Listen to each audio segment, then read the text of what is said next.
The mug hit the marble floor before Kian Knox could catch it. Porcelain scattered across the penthouse like teeth, and in that single frozen second, three things became true. The triplet alphas weren't supposed to be home for another week. The financial documents spread across the dining table were completely visible from the entryway, and the two pups playing with blocks in the corner had just witnessed their father's hands start to shake. I should have heard the elevator. I always hear the elevator. But Ames had been crying for 20 minutes straight, and Soren kept asking why the sky was orange today, and my head had been pounding since 4 in the morning when I'd finally cracked the encryption on the medical supply contracts. The sound of the key turning in the lock didn't register until Brandt, Torin, and crew were already inside, their scents hitting the air like a wall of black pepper and cedar. Sharp, overwhelming, unmistakable. I couldn't look at them. Not yet. My bare feet were still planted in the puddle of coffee spreading toward the evidence I'd spent 3 sleepless weeks collecting. The documents weren't even hidden.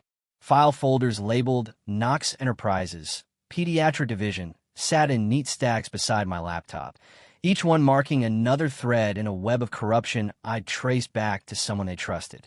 Someone I trusted. Daddy's home, Soren shrieked, abandoning his blocks and sprinting toward the 3 men in tailored suits who shouldn't have been standing in our living room right now. Confirmations that showed another. Even recorded phone calls. Marcus wasn't careful about where he took calls, and Knox Enterprises' security system kept logs that Kian had learned to access through Brandt's admin credentials. The evidence was airtight.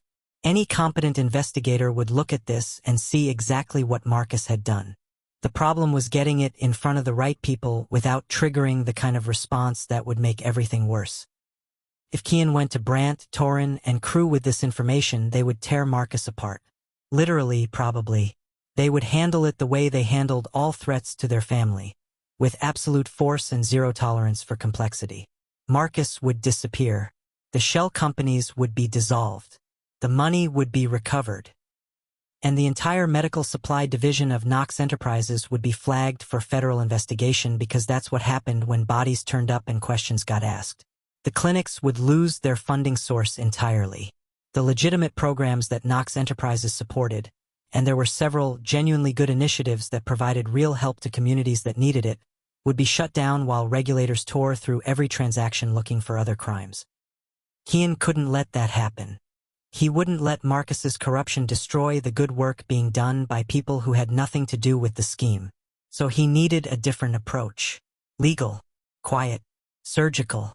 He'd already made contact with a compliance attorney named Sarah Chun, who specialized in corporate fraud cases and had a reputation for handling things discreetly when clients wanted to avoid public scandal. He'd reached out through an anonymous encrypted email service, claiming to be a whistleblower with evidence of financial misconduct at a major enterprise. Sarah had responded within hours, asking for proof. Kian had sent her a sanitized version of the documentation, enough to show the scope of the problem without revealing identities or company names. Her response had been immediate and direct. This is prosecutable. If you want this handled correctly, I need everything you have. And I need to know who you are. That was where things got complicated, because revealing himself meant revealing that he was bonded to the 3 men who owned the company, which meant revealing that he'd been investigating his own family, which meant opening a door he wasn't sure he could close. But he was running out of time. The triplets would be home in less than a week, and if they found out what he'd been doing before he had a chance to present a full solution, they would take over. They would protect him right out of the room. They would handle it their way. Kian needed them to see that he could handle it his way first. He pulled up the encrypted email interface and started typing. My name is Kian Knox. I'm bonded to the owners of Knox Enterprises. The fraud I've documented involves their CFO's senior advisor, Marcus Voss, who has been diverting medical supplies from pediatric clinics and reselling them for personal profit. I have comprehensive evidence. I need to know if this can be handled without federal intervention that would shut down the entire medical division. He stared at the message for a full minute before hitting send. Then he closed the laptop, walked to the Pups' room, and stood in the doorway watching them sleep. Ames was curled on his side with his favorite stuffed elephant tucked under his chin. Soren had somehow ended up sideways across the mattress, one leg hanging off the edge. They looked so small, so safe. Kian had done this for them as much as for the children he'd never met, because he wanted his sons to grow up knowing their fathers ran a company that helped people, not one that profited from suffering. Because he wanted them to see their Omega parent as someone who fought for what was right, not someone who stayed quiet because it was easier. His phone buzzed in his pocket. He pulled it out carefully, keeping the volume low. The email response from Sarah Chun was already there. "I can help you. But this is going to be complicated, and it's going to require you to trust me completely. Are you prepared to move forward even if it puts you at risk?" Kian looked back at his sleeping pups. Then he typed his response. Yes. The next morning, he found Marcus Voss's personal calendar in the shared Knox Enterprises system. The man had a standing meeting every Thursday at 10 in the morning with the CFO. Routine check-in, nothing suspicious. Except this week, the CFO was out of town at a conference, which meant Marcus would be alone in his office on the 32nd floor of the Knox building, probably catching up on emails and approving transactions without anyone looking over his shoulder. Kian had never been to the office. He'd been invited dozens of times. Brant loved the idea of him visiting, showing him off to the executives, letting people see the beautiful Omega who'd given him heirs. But Kian always found excuses. Too busy with the pups. Not feeling well. Maybe next time. The truth was he'd been afraid of being seen as decoration. As the pretty thing on Brant's arm who didn't understand what happened in boardrooms. Now he wished he'd gone. Because if he had, he'd know the security protocols, the staff schedules, the layout of the executive floor. He'd have to learn fast. Sarah Chun had sent him instructions. Discreet. Legal. But aggressive. She drafted a preliminary report that outlined Marcus's scheme without naming Knox Enterprises directly, framed as an anonymous tip to the company's internal compliance department. If Kian could get the report into the right hands, ideally someone in legal who wasn't connected to Marcus, the company could investigate internally before any external regulators got involved. It was a long shot, but it was better than waiting for Brant, Torin, and crew to come home and burn everything to the ground. Kian looked at the calendar again. Thursday, 10 in the morning.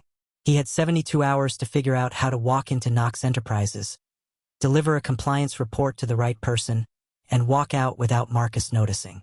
His phone buzzed again. This time it was a text from crew, sent from Singapore. "Miss you. Pups doing okay. We'll be home soon." Kian stared at the message. Then he typed back. "We're good. Can't wait to see you." He deleted the second sentence and replaced it with something that felt more true. "We're good. Take your time." Because he needed every hour they were gone. And because the person he was becoming while they were away wasn't someone they'd recognize yet. "I found the name connected to the transfers, and it was someone we trusted."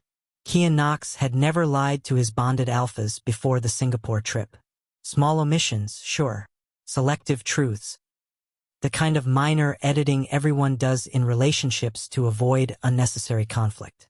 But outright manipulation, that was new territory, and it sat in his stomach like swallowed glass every time he thought about it too long. He'd started planting seeds 3 weeks before they left. Small comments over breakfast about how the Singapore expansion was the most important deal Knox Enterprises had pursued in years. Casual observations that international partners responded better to shows of strength. Meaning all 3 triplets present, not just crew handling negotiations alone.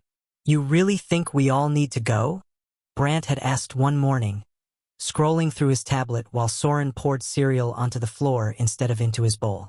"I think it would send a message," Kian had said, wiping up milk with a dish towel. "That Knox Enterprises isn't just a company. It's a unified force." Torin had looked up from his coffee. "You've been thinking about this." "I pay attention," which was true. Kian always paid attention. He just usually kept his observations to himself because no one had ever particularly cared what he thought about business strategy. But this time Brant had paused, set down the tablet, actually considered it. "He's not wrong," Crew had added from the doorway, adjusting his tie. "The Liang group likes spectacle. 3 of us walking in together would make an impression." That was how it started. One suggestion that snowballed into a full operational plan, with Kian subtly reinforcing the logic every time doubts surfaced.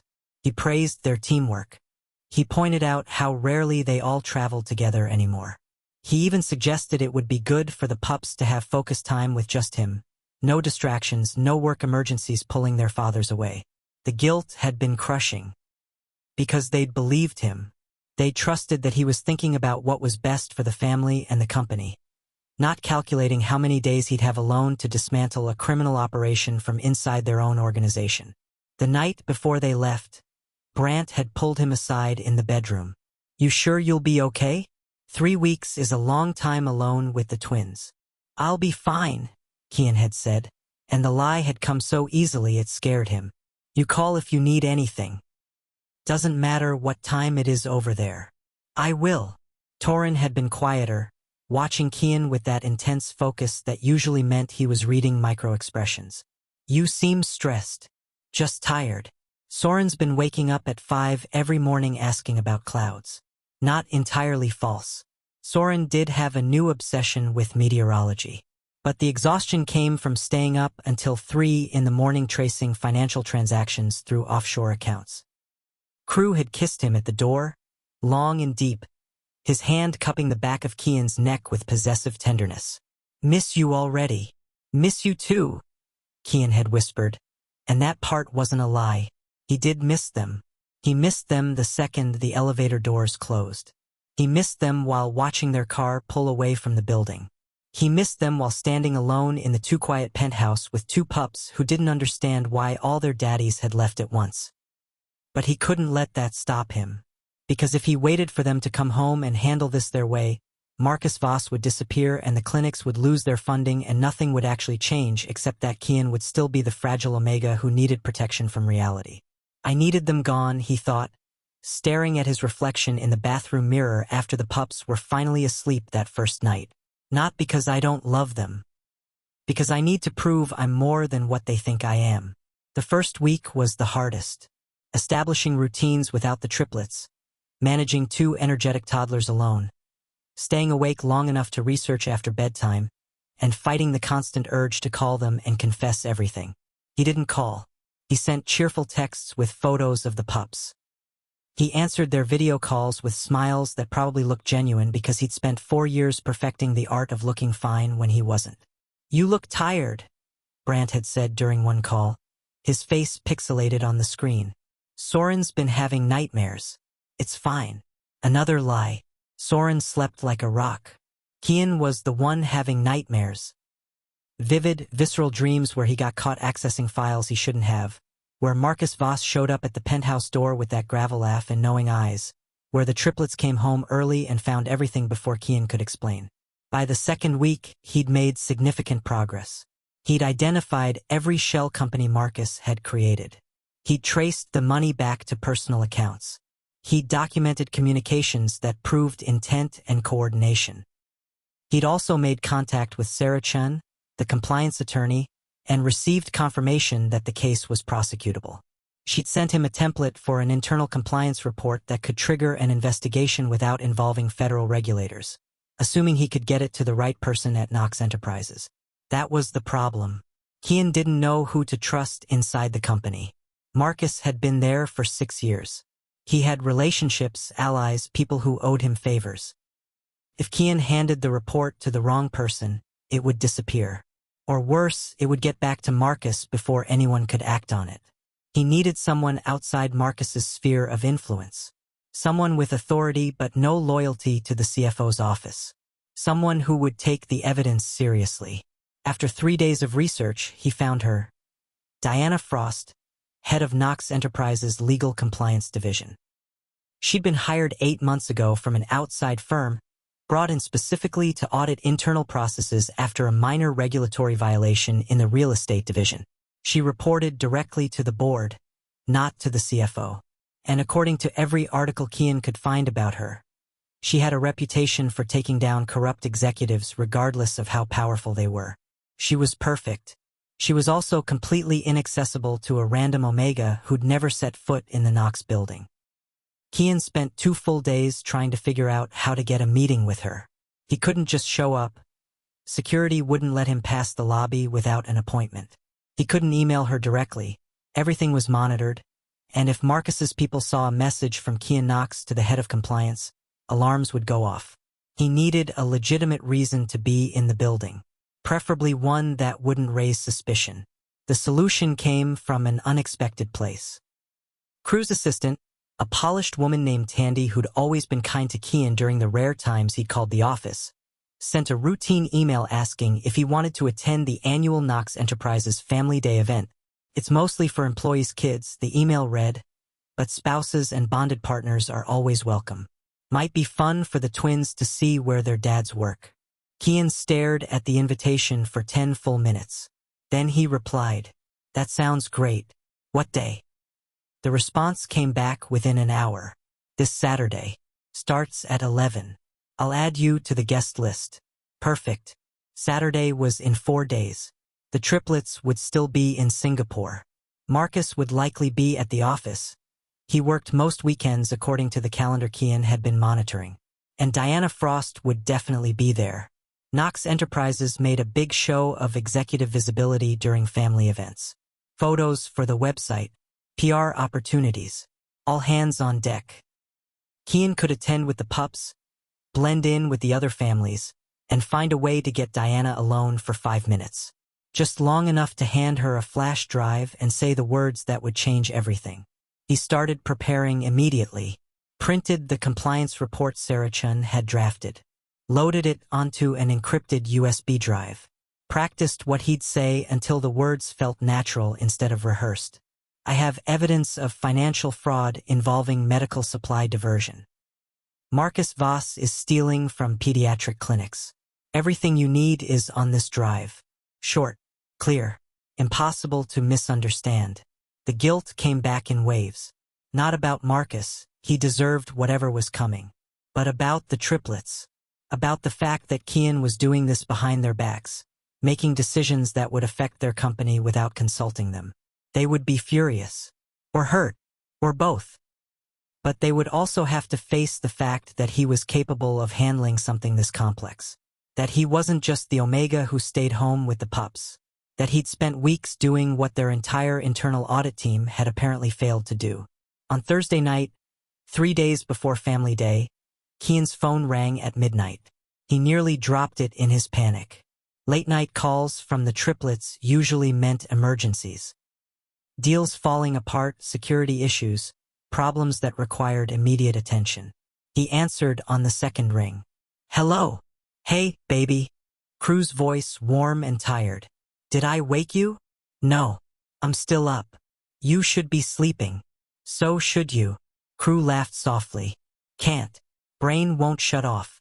Torin's snoring like a freight train and Brant's stress-eating those terrible energy bars he likes. Kian smiled despite himself. "How's the deal going?" "Good. Really good, actually. We're ahead of schedule." The words sent ice through Kian's veins. "Ahead of schedule?" "Yeah. Might wrap up early. Maybe come home this weekend instead of next week." No. "That's great," Kian said. His voice steady even though his hands had started shaking. "The Pups will be so excited." "You okay? You sound weird." "Just surprised. I thought it would take the full 3 weeks." "So did we. But the Liang group is more motivated than we expected. I think we'll close by Friday." Friday, 2 days before Family Day. Which meant they could be home by Saturday morning. Which meant Kian would have to hand Diana Frost that flash drive with all 3 of his bonded alphas potentially in the building. "Kian? You still there?" "Yeah. Sorry. That's amazing news. I'm really proud of you guys." "Miss you," Crew said again, softer this time. "Miss you so much it's distracting." "Miss you too," Kian whispered, and meant it so completely it hurt. They talked for another 10 minutes about nothing important. Soren's newest questions about Thunder. Ames's attempt to build a tower taller than himself. The weather in Singapore versus the weather at home. When Crew finally hung up, Kian sat in the dark of the master bedroom and tried to calculate how badly his plan had just been compromised. If they came home early, everything changed. He'd have to move faster, take bigger risks.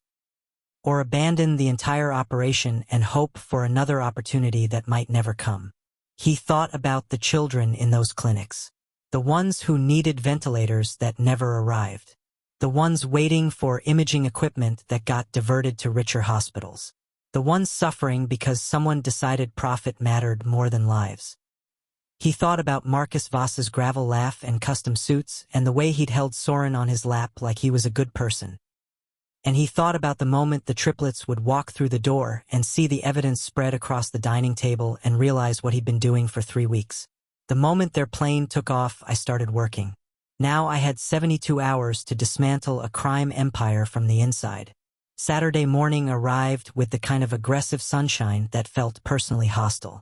Kian dressed the pups in their least stained clothes, a navy polo for Ames, a striped shirt for Soren, and tried not to look like someone about to commit corporate espionage against his own family's company. The flash drive sat in his pocket like a live grenade, small and heavy and impossible to forget. "Where we going?" Soren asked, bouncing on his toes while Kian struggled with his shoes. "Your daddy's office. They're having a party for families. Will they have cake?" "Probably. Will Daddy Brandt be there?" Kian's hands froze on the laces. "No, baby. Remember? They're still on their trip." Except they weren't. Not really. Crew had texted 2 hours ago from the airport in Singapore saying they were boarding. Flight time was 16 hours. They'd land around midnight. Tonight. Which gave Kian exactly 1 day to do this before they came home, and everything got infinitely more complicated.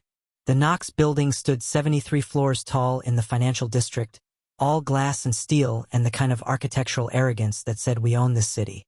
Kian had seen it from the outside dozens of times. It was visible from the penthouse on clear days, but he'd never actually been inside. Security stopped him at the entrance. A broad-shouldered alpha in a pressed uniform glanced at his ID, then at the pups, then back at the tablet in his hand. "Kian Knox, you're on the family day list." "That's me. 5th floor. Elevators are on your right." The lobby was excessive.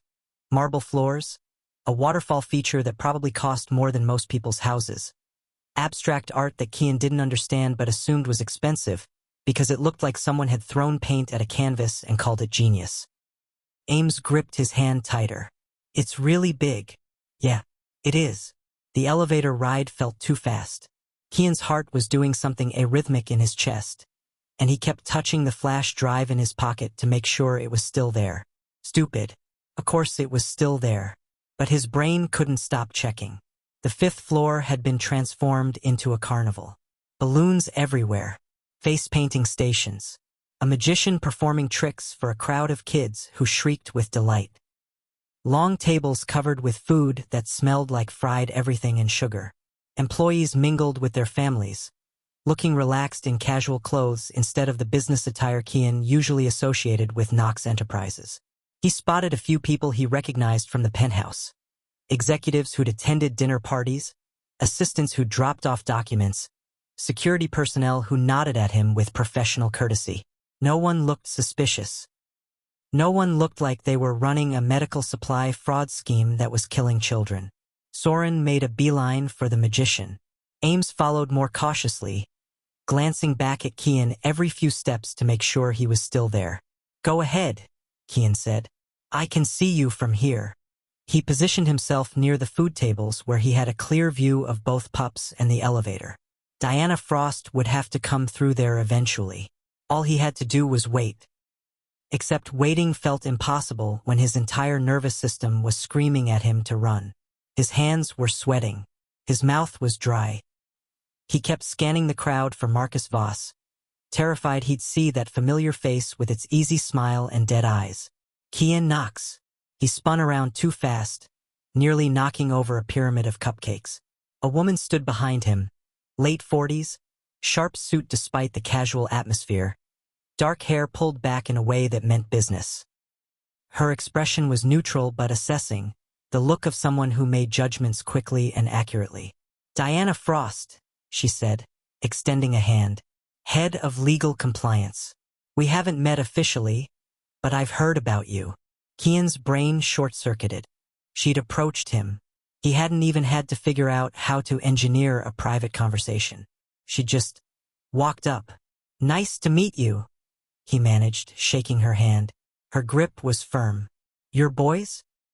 She nodded toward Ames and Soren, who were now arguing about whether the magician had actually made the rabbit disappear or just hidden it really well. "Yeah, twins. They're beautiful." She paused, and something in her expression shifted. "I was hoping I'd run into you today, actually. Do you have a few minutes to talk? Privately?" Every alarm in Kian's body went off at once. About what? About the fact that someone's been accessing highly confidential financial records using Brant Knox's admin credentials for the past 3 weeks. "And I'm fairly certain that someone is you." The floor tilted. Kian's vision did something strange at the edges, and for a second he thought he might actually pass out in the middle of a children's party, surrounded by balloons and terrible corporate cupcakes. "I didn't," he started, but Diana held up a hand. "Relax. I'm not here to accuse you of anything. I'm here because I've been tracking the same irregularities you have, and I'd very much like to compare notes." She knew. She already knew. About Marcus, about the diverted supplies, about everything. "How long have you been investigating?" Kian asked, his voice barely above a whisper. "For months. Since I noticed discrepancies in the medical supply budget that didn't match delivery confirmations. I've been building a case, but it's slow going when the person you're investigating has access to half the financial systems in the company." Marcus Voss. Diana's expression didn't change, but something flickered in her eyes. "So you know." "I know everything. I have documentation, transaction records, communications, routing accounts. Everything you'd need to prosecute." "Show me." Kian pulled the flash drive from his pocket. Diana took it carefully, turning it over in her hands like it was something fragile. "This is bold," she said quietly, "and dangerous.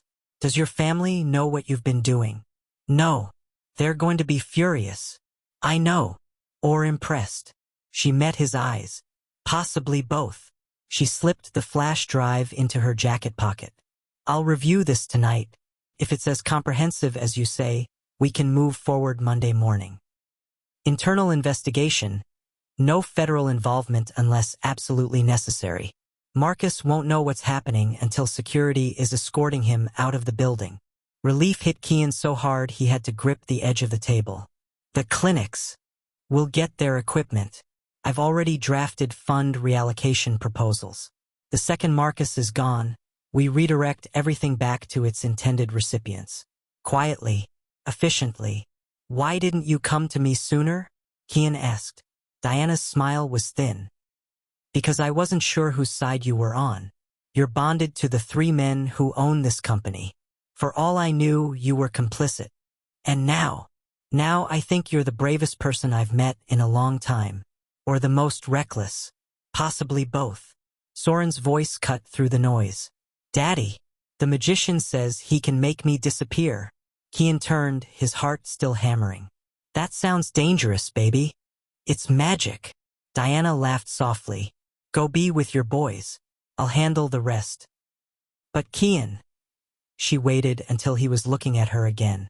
"When your alphas get home, tell them the truth. All of it.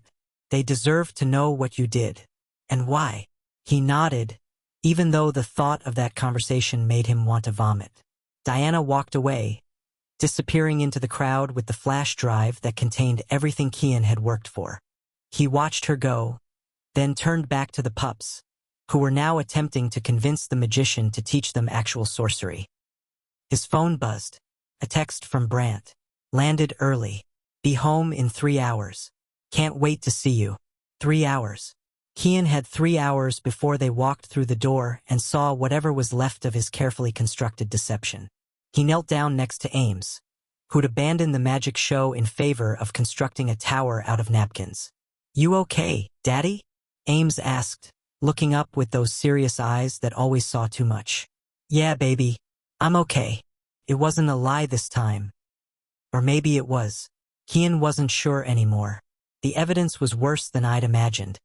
And if I failed, innocent children would continue to suffer while a man we trusted walked free." Marcus Voss was eating lunch at his desk when Diana Frost walked into his office without knocking.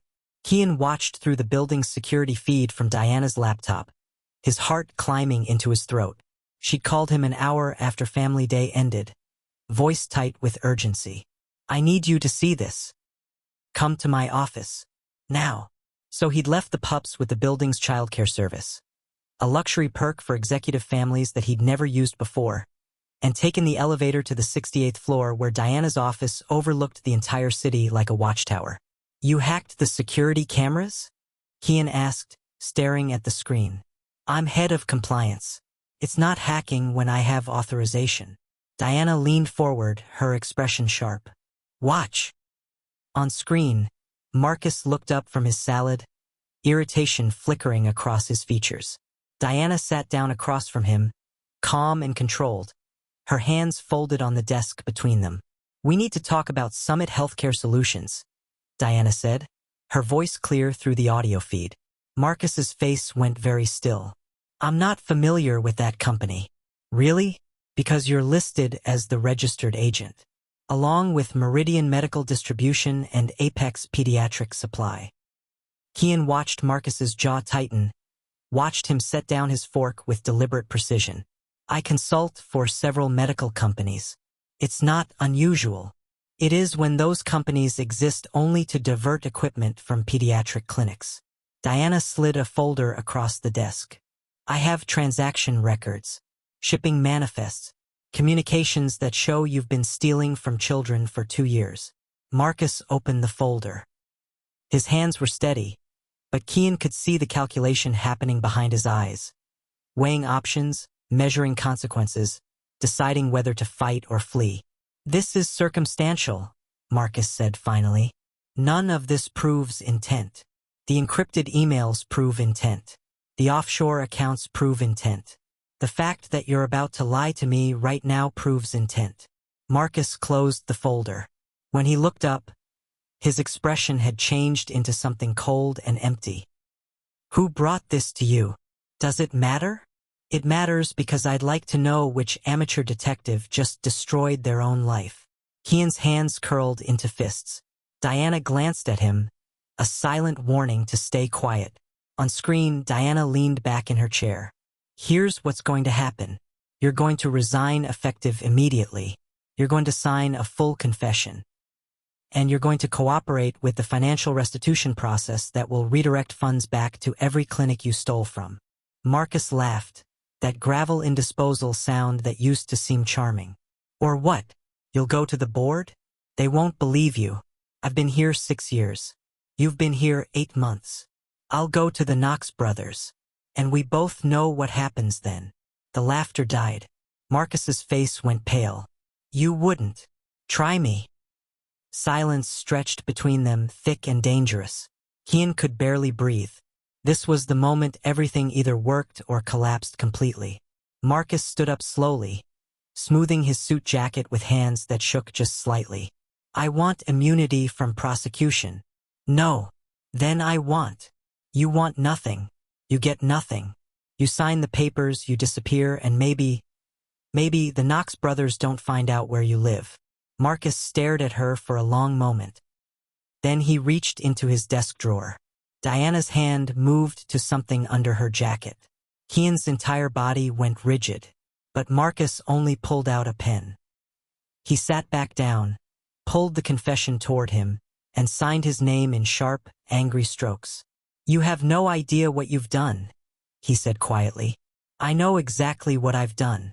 Security will escort you out in 10 minutes. Don't come back." Marcus walked out of his office without looking back.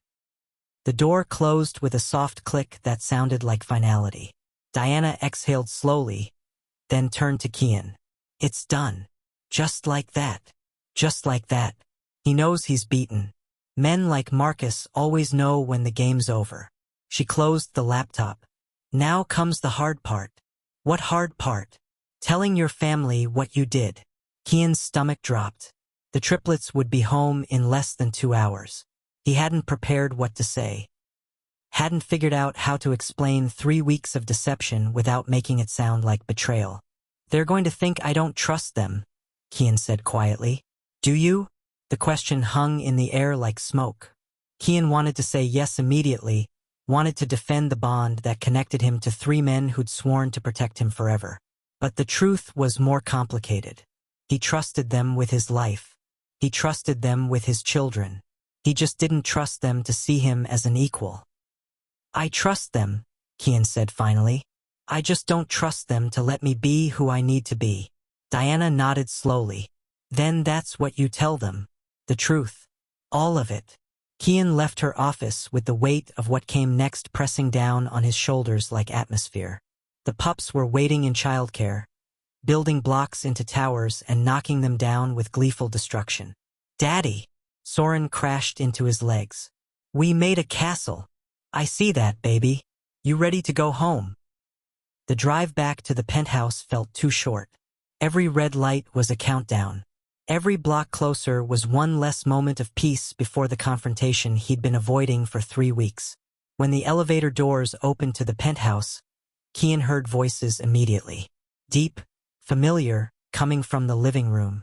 They were already home. His hands tightened on the diaper bag. The pups ran ahead, shouting for their daddies with the kind of pure joy that made Kian's chest ache. He stepped into the living room and saw all three of them. Brant on the couch, Torin by the window. Crew crouched down to catch Ames in a hug that lifted him off the ground. They looked tired, travel-worn, happy to be home. They looked up when Kian entered, and something in the air shifted. Hey, Brant said, standing slowly. We tried calling. I was at the office. Your office. Crew set Ames down carefully. What were you doing there? Kian swallowed hard. This was it. The moment where everything either broke open or broke apart. I need to tell you something, he said. And you're not going to like it. He started asking questions about me, and I realized he knew someone was watching. Torin sent the pups to their room with tablets and snacks, the kind of distraction that bought adults time to have conversations children shouldn't hear. The silence in the living room felt like pressure building before a storm. Kian stood near the dining table where evidence had been spread out just hours ago, now cleared away but somehow still visible in the empty space. Talk, Brant said, his voice carefully neutral. So Kian talked. He told them about the Singapore trip manipulation, about the sleepless nights tracing financial transactions, about finding Marcus Voss at the center of a scheme that stole from dying children, about contacting Diana Frost and handing over evidence that had led to Marcus's resignation this afternoon. He told them everything except the part where he'd been terrified they wouldn't take him seriously. That part felt too raw to speak out loud. When he finished, the silence was deafening. Crew was the first to move, walking to the window and staring out at the city like it held answers. Torin's jaw was tight enough to crack teeth. Brant just stared at Kian with an expression that could have been anger or shock or something else entirely. You manipulated us, Brant said finally. Yes. You lied about why we should take that trip. Yes. You went through confidential files without authorization. Yes. And you handled this entire situation without telling us any of it was happening. Kian lifted his chin. Yes. Torin made a sound low in his chest. Do you have any idea how dangerous that was? If Marcus had found out. He didn't. But he could have. He could have hurt you, threatened you, gone after the pups. I was careful. Careful. Crew turned from the window, his expression raw. Careful is telling your bonded alphas when you discover corporate fraud. Careful is not conducting a secret investigation alone for 3 weeks. You would have killed him. The words came out flat and certain. If I told you what Marcus was doing, you would have handled it your way. Fast. Violent. And the entire medical division would have been flagged for investigation and shut down. So, Brant's voice had gone cold. He deserved it. Maybe.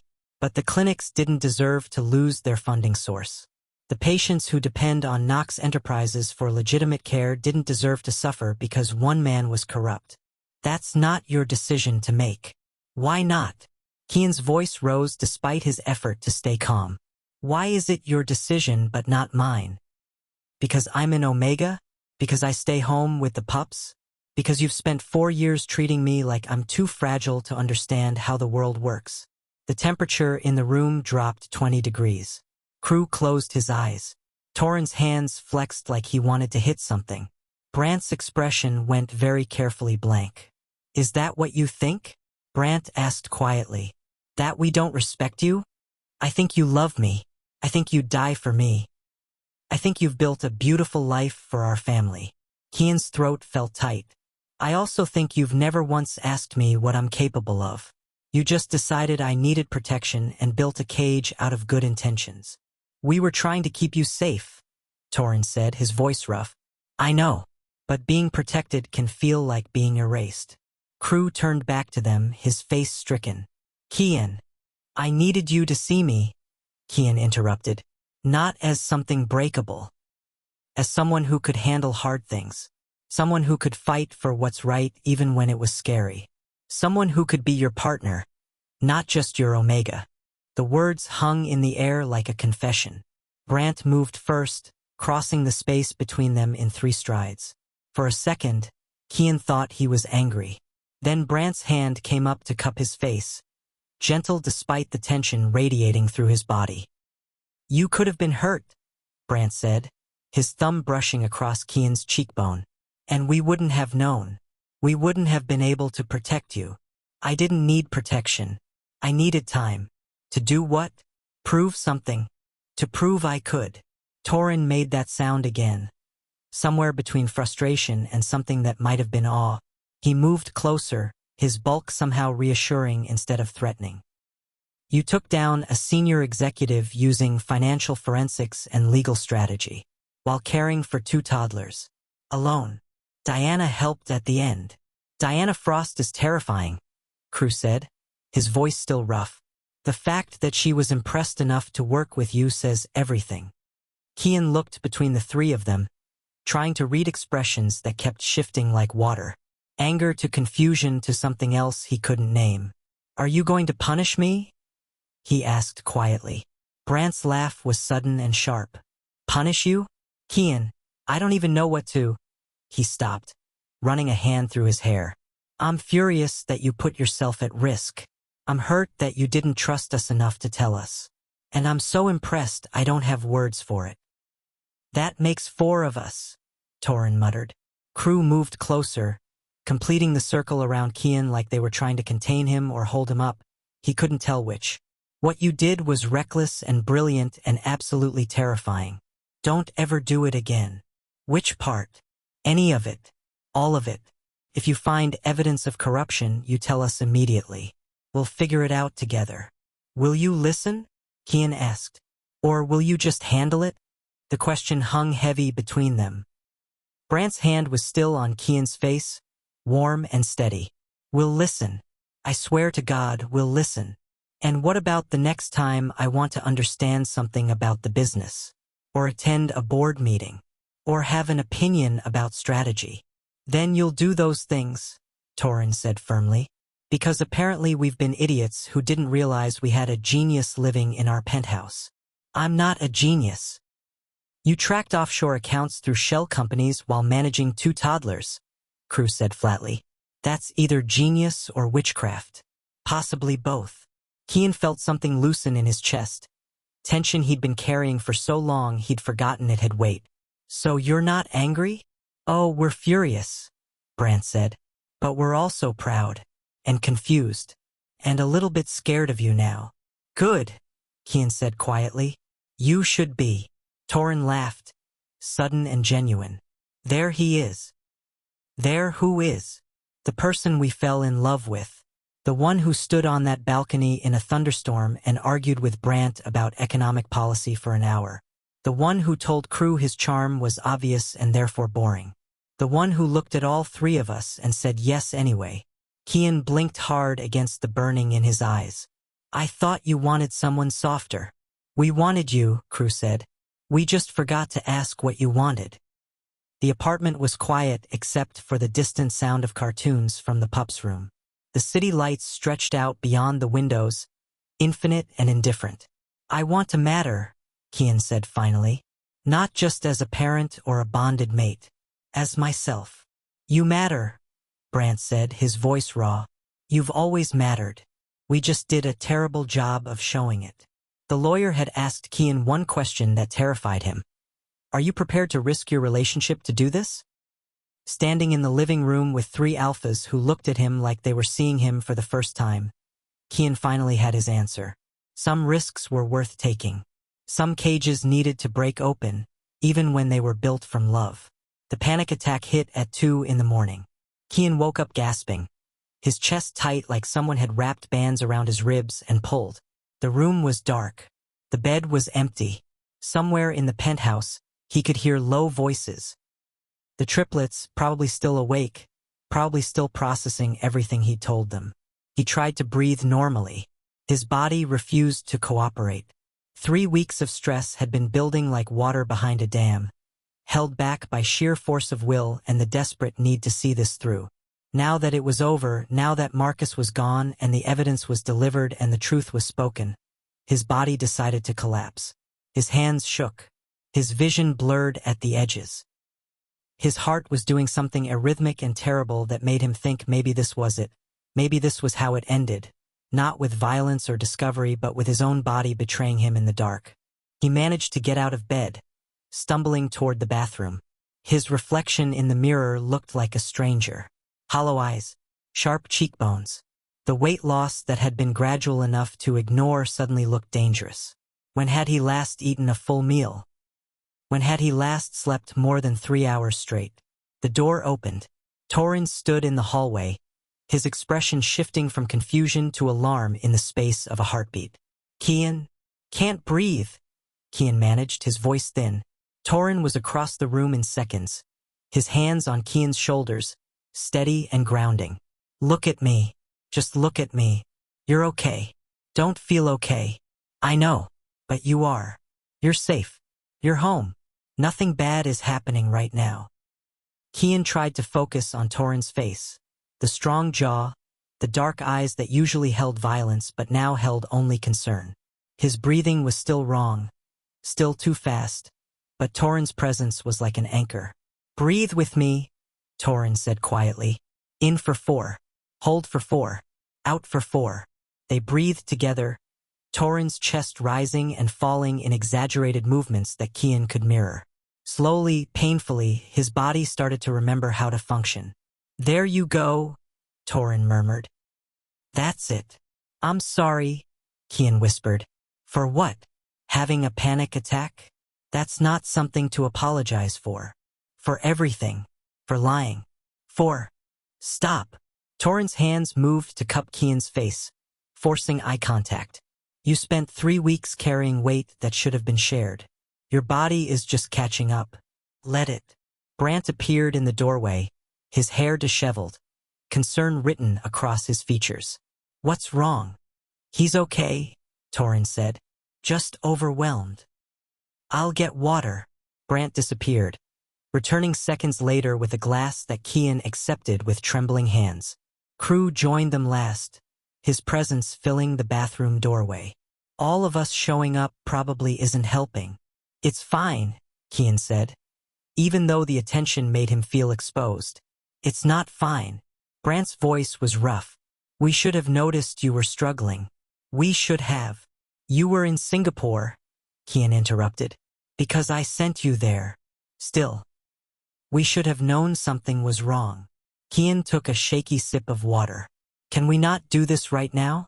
The guilt spiral where everyone blames themselves. What do you need? Crew asked quietly. What did he need? Sleep, food, the ability to turn his brain off for 5 consecutive minutes. Proof that the last 3 weeks hadn't destroyed everything he cared about. I need to know the clinics are getting their equipment, Kian said. Diana's handling it, Brant said. She called an hour ago. The fund reallocation is already in progress. By Monday, every clinic that was shorted will have their orders fulfilled. And Marcus, gone, resigned, won't be coming back. What if he tries something? What if he won't? Torin's voice had gone cold. We've made it very clear what happens if he does.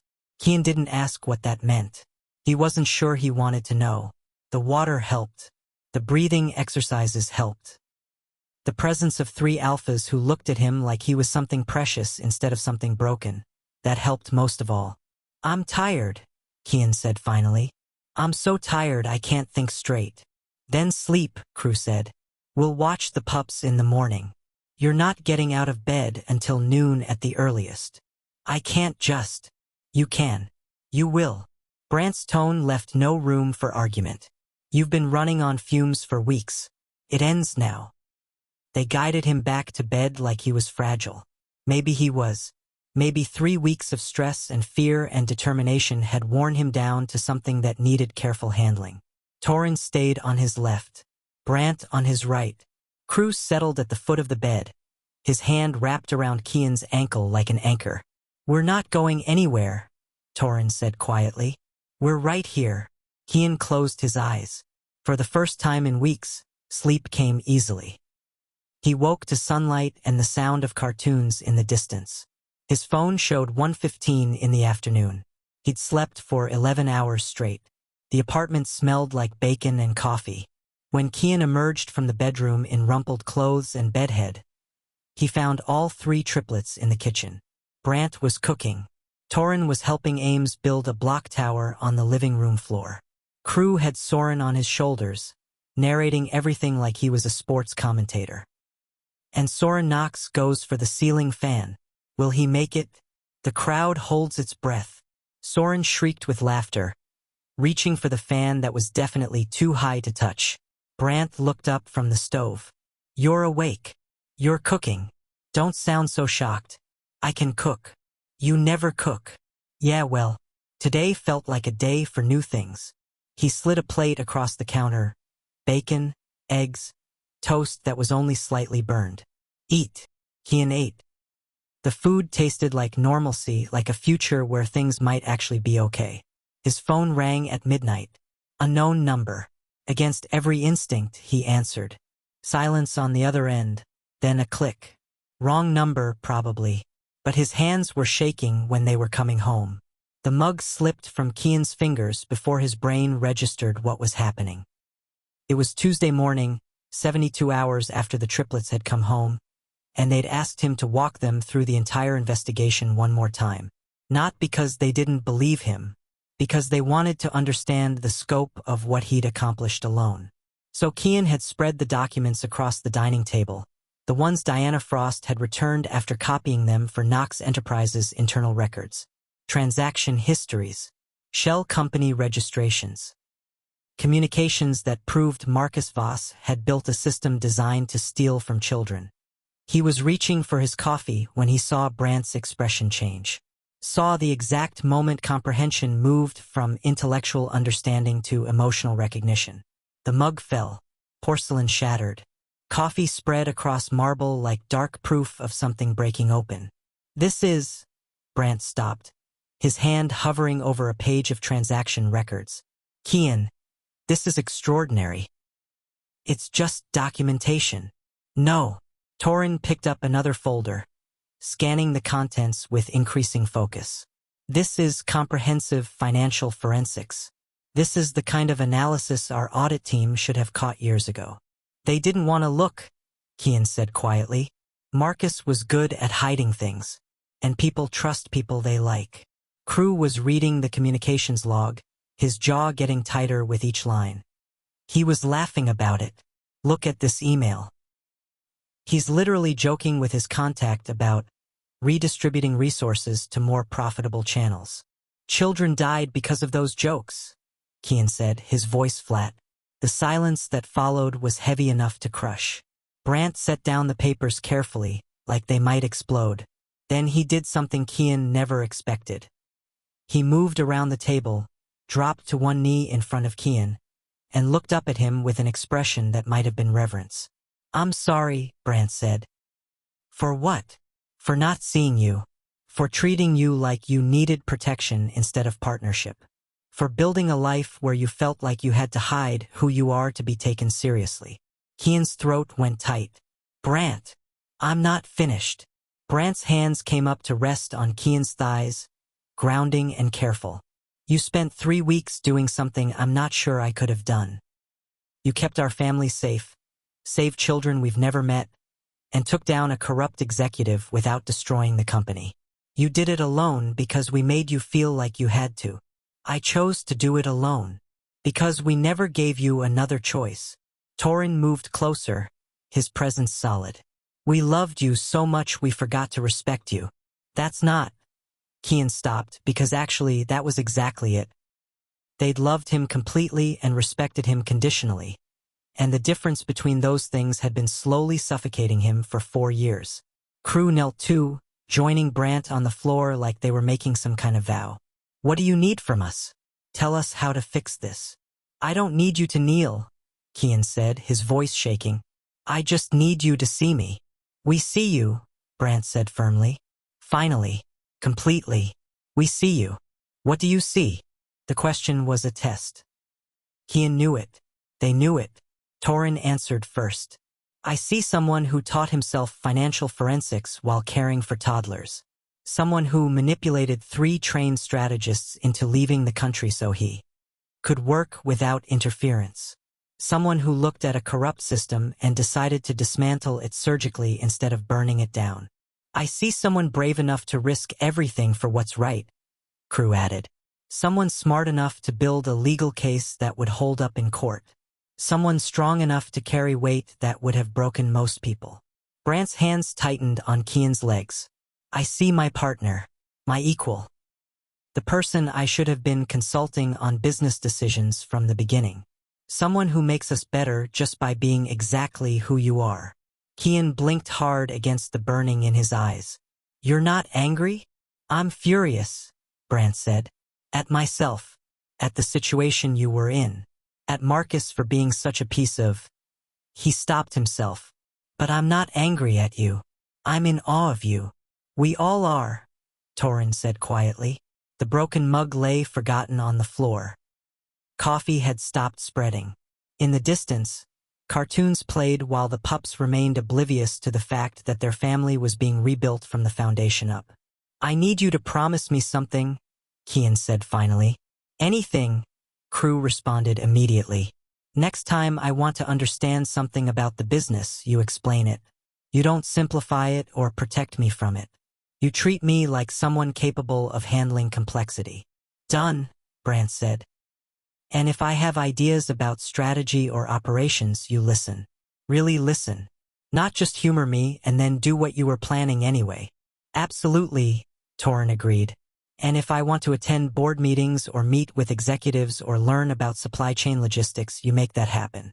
No more keeping me separate from your work like it's too dangerous for me to witness. You're right, Crew said. All of it. Yes. Kian looked between the 3 of them. Powerful men kneeling in front of him like he was something sacred. Like he'd finally proven he was worth the space he occupied. Stand up, he said quietly. All of you. They stood. Kian stood with them. And then he did something he'd wanted to do since they walked in the door 3 days ago. He pulled Brant into a kiss that tasted like coffee and relief and the beginning of something different. When he pulled back, Brant was smiling. What was that for? For understanding. Finally. Torin moved closer, his hands sliding around the back of Kian's neck. We've got a lot to make up for. Yeah, you do. How long are you going to hold this over us? Crew asked, though his tone was amused. Probably forever, Kian said honestly. Or at least until you prove I can trust you to respect me, even when I'm not doing something extraordinary. Deal, all 3 of them said in unison. The evidence was being filed away properly now. Marcus was gone. The clinics were receiving their equipment. And Kian was standing in his home with 3 alphas who'd finally learned to see him as more than something to protect. Brant understood first. Then Torin did something Kian never expected. Torin Knox had never been good with words. He was better with actions, protecting, defending, handling problems with the kind of efficiency that made threats disappear before they fully materialized. But standing in the penthouse 3 days after everything changed, watching Kian move through the space like he'd finally claimed it as his own, Torin realized words were what the situation required. So he called a family meeting. Formal. Intentional. The kind where everyone sat down and paid attention. Kian looked suspicious immediately. What's wrong? Nothing's wrong, Torin said. Just sit. The pups were with Tandy for the afternoon. A deliberate choice, because this conversation needed to happen without tiny humans demanding snacks or asking why the refrigerator made humming sounds. When everyone was settled, Kian on the couch between Brant and Crew, Torin standing because he couldn't sit still, Torin pulled out a folder. What's that? Kian asked warily. Corporate restructuring proposal. Torin set it on the coffee table. Diana Frost helped me draft it. Brant and Crew already signed off. Kian picked up the folder slowly, opening it like it might contain something dangerous. His eyes scanned the first page, then the second. Then he looked up, confusion written across his features. This makes me Vice President of Medical Operations and Compliance, Torin finished. Reporting directly to the board. Full authority over the medical supply division, including budget allocation, vendor relationships, and program oversight. I don't have experience. You have more experience than most of our executives, Brant interrupted. You just proved it. This is a real position, Crew added, with real responsibilities and a real salary. Diana's going to work with you for the first 6 months to get you oriented, but the role is yours. Kian stared at the document like it was written in a language he didn't understand. You're offering me a job? We're offering you the position you already earned, Torin corrected. You took down a corrupt executive, redesigned our compliance protocols, and saved our medical division from federal investigation. That's not luck. That's skill. What about the pups? What about them? Brant asked gently. We'll figure out childcare. We'll adjust schedules. We'll hire support. Whatever you need. I can't just. Yes, you can, Torin said firmly. You spent 3 weeks proving you're capable of extraordinary things. Now we're asking you to make that permanent. Kian's hands were shaking slightly, gripping the folder like it might disappear. What if I fail? Then you fail, Crew said. And we'll figure it out together. Like partners do. What if people don't take me seriously? What if they think I only got this position because I'm bonded to you? Let them think that, Torin said. You'll prove them wrong within a week. Just like you proved us wrong. Kian looked between the three of them, his expression cycling through disbelief, hope, fear, and something else that might have been joy. You really mean this? Every word, Brant confirmed. I need time to think about it. Take all the time you need, Crew said. The offer doesn't expire. But Kian was already reading further into the document, his focus sharpening the way it did when he was processing complex information. Torin watched him work through the responsibilities, the authority structure, the salary that was generous even by Knox Enterprises' executive standards. This is a lot of money, Kian said quietly. It's what the position pays, Torin replied. Diana researched comparable roles at similar companies. You're actually on the lower end of market rate. I don't need. It's not about need. It's about value. Your work has value. This is what that value translates to in concrete terms. Kian set down the folder carefully. When he looked up, his eyes were bright. Thank you.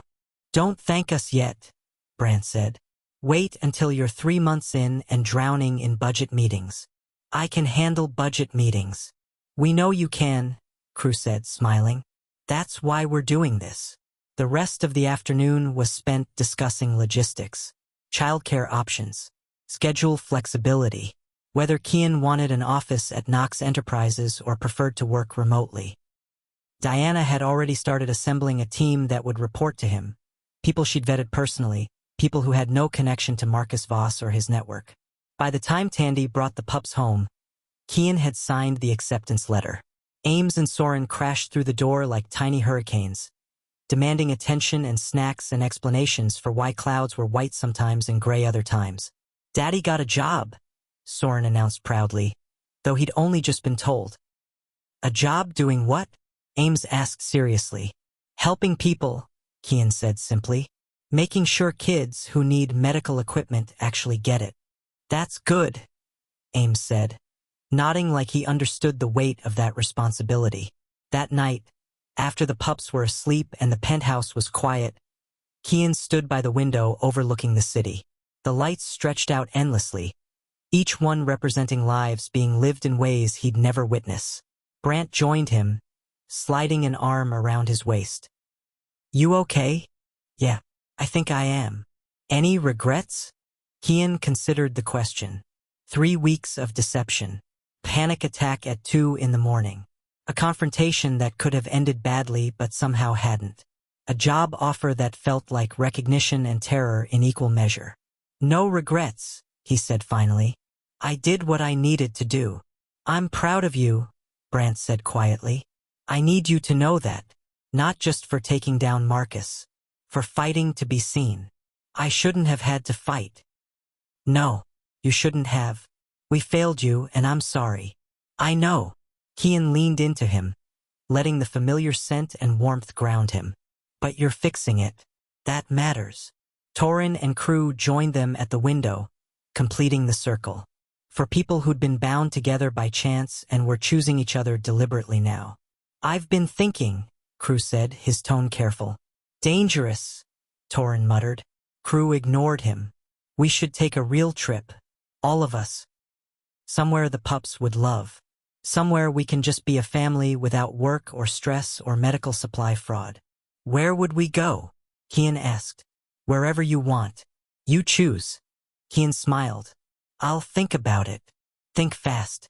I'm booking flights tomorrow." They stood together as the city lights flickered and shifted, as the night deepened around them, as the future stretched out uncertain and full of possibility. Kian thought about the clinics receiving equipment.